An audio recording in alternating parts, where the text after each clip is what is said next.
Sam Wilson का Captain America, She Hulk, Kate Bishop, Yelena, Iron Heart, Miss Marvel, इन सब में कुछ तो प्रॉब्लम है।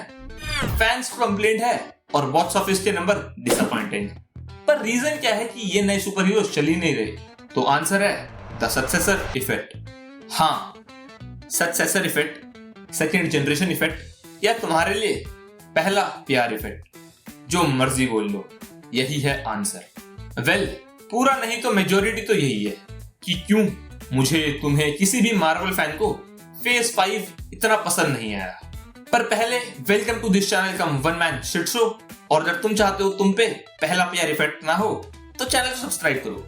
पर बाकी वीडियो पे है तो पहले ही क्लियर कर देता हूँ कि यहाँ हम किसी कैरेक्टर पे हेट नहीं कर रहे। तो फिर आओ शुरू करें। और पहला रीजन काफी सिंपल है, स्टोरी। 2008 से 2019 तक हमने टोनी स्टार्क और आयरन मैन पे 10 साल इन्वेस्ट कर दिए। Steve Rogers, Tony Stark, Natasha, Bruce, Thor और क्लिंट बार्टन, इन सब से हमने 10 साल तक कनेक्शन बनाया है। और अब मार्वल कह रहा है लो ये है नया आयरन मैन, ये है नया कैप्टन अमेरिका और ये है नया एवेंजर्स। भाई, ऑडियंस का इमोशनल कनेक्शन इतनी इजीली ट्रांसफर थोड़ना होता है। तुम बॉक्स ऑफिस के नंबर देख लो।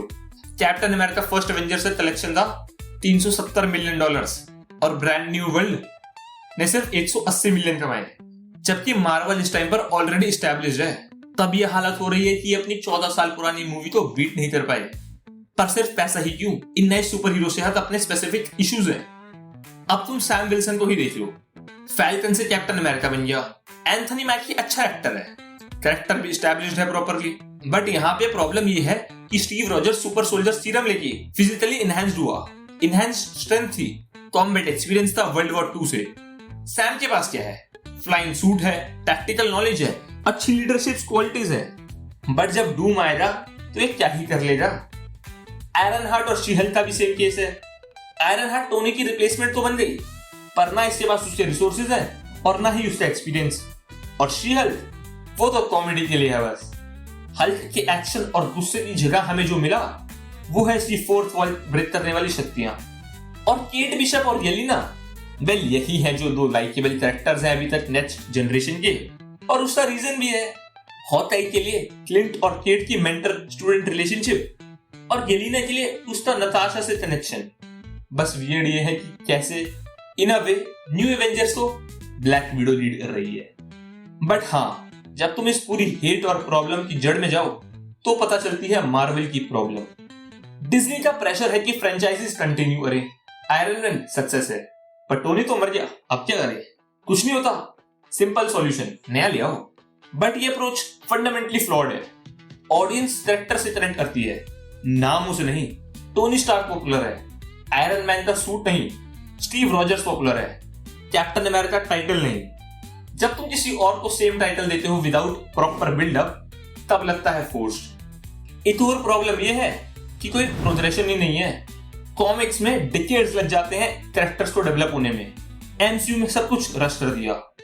सैम विल्सन को फैल्कन से डायरेक्ट कैप्टन अमेरिका बना दिया, बीच में ट्रांजिशन ही नहीं हुआ। और आखिरी प्रॉब्लम, आइडेंटिटी क्राइसिस। जब तुम एस्टैब्लिश्ड हीरो नेम यूज करते हो, जब तुम ऑलरेडी किसी का मेंटल उठा रहे हो, तो एक्सपेक्टेशन तो सेट हो ही जाती है। People expect same level of capabilities, same level of charisma, same level of everything. But new superheroes के लिए ये अनफेयर है। उनकी जर्नी तो अभी स्टार्ट हुई है, तुम उनसे एक्सपेक्टेशन क्यों कर रहे हो? पर इस पहले प्यार इफेक्ट का सॉल्यूशन भी है। डीसी में रॉबिन का एग्जांपल देखो, डिकेड से बैटमैन के साथ काम कर रहा है, बट अपनी सेपरेट आइडेंटिटी है। एमसीयू में वॉर मशीन देख लो, रोडी सक्सेसफुल इसलिए है क्योंकि टोनी का रिप्लेसमेंट नहीं बनना चाहता, वो उसका पार्टनर है। विंटर सोल्जर भी एक परफेक्ट ट्रांजिशन है। बच्ची पहले विलन था, फिर एलाई बना। ऑडियंस ने उसकी जर्नी देखी है, तभी तो कनेक्ट करती है। इसलिए सिंपल शब्दों में सॉल्यूशन है साइड किक, क्योंकि उसके बेनिफिट्स भी हैं। प्रेशर कम है, ग्रोथ के लिए टाइम है, और उस पर कोई खास एक्सपेक्टेशन भी नहीं। Because if anything goes to shit, तुम्हारे पास है ओजी सुपर हीरोज। सॉल्यूशन तो यही है कि मार्वल नए सुपर हीरोज को पुराने की परछाई में न रखकर खुद अपनी आइडेंटिटी फॉर्म करने का मौका दे। वो एग्जिस्ट करें, पर किसी और की जगह लेने के लिए नहीं, बल्कि अपनी इंडिविजुअल स्टोरी के लिए। माइल्स को ही देख लो, मल्टीपल स्पाइडरमैन है, पर वो फिर भी अपनी यूनिक आइडेंटिटी से फैंस को एंगेज्ड रखता है। मार्वल को लंबी गेम देखनी चाहिए। अब कॉमिक्स ही देख लो, नई जनरेशन के सुपर हीरो हैं, पर इसका मतलब थोड़ी कि पुराने मर गए। स्टीव अभी भी कैप्टन अमेरिका है, टोनी अभी भी आयरन मैन। चैंपियंस और यंग एवेंजर्स जैसी टीम है, पर साथ में एवेंजर्स भी तो है। और यही चीज मार्वल को समझने की जरूरत है, नहीं तो अभी रिबूट के बाद और नए कैरेक्टर्स आएंगे और उनसे भी कनेक्शन बैठेगा, है नहीं। पर बाकी तुम्हें क्या लगता है इस सेकंड जनरेशन इफेक्ट के बारे में और सॉल्यूशन साइड किक इंट्रोड्यूस करने के बारे में? अपने थॉट्स कमेंट्स में बताना। और बाकी अगर तुम्हें वीडियो पसंद आई तो लाइक करना। ये वीडियो मेरी तरफ से रिकमेंडेड, इसे भी देख लेना।